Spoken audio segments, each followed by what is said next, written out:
বিসমিল্লাহির রহমানির রহিম। আসসালামু আলাইকুম। ষষ্ঠ শ্রেণী, বিষয় ইংরেজি। গুরুত্বপূর্ণ একটি paragraph, our classroom. My name is Talha. প্রিয় শিক্ষার্থীরা, তোমরা তালহা এর জায়গায় নিজেদের নাম লিখতে পারবে। I am a student of class 6। The name of our school is A B high school. প্রিয় শিক্ষার্থীরা, তোমরা এবি হাই স্কুলের জায়গায় তোমাদের নিজেদের স্কুলের নাম লিখতে পারবে। Our classroom is very big. Our classroom has 2 doors and 5 windows. It has 2 fans.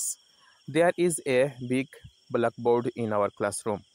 Our classroom is very attractive, airy, and ventilated.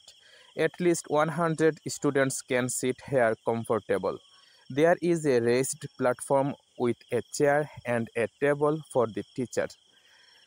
We keep the classroom neat and clean. We feel comfortable in our classroom. We love our classroom very much. প্রিয় শিক্ষার্থীরা, এটা তোমরা একটি খাতায় সুন্দর করে note করে নেবে, তারপর শেখার এবং না দেখে লেখার চেষ্টা করবে। ধন্যবাদ সবাইকে।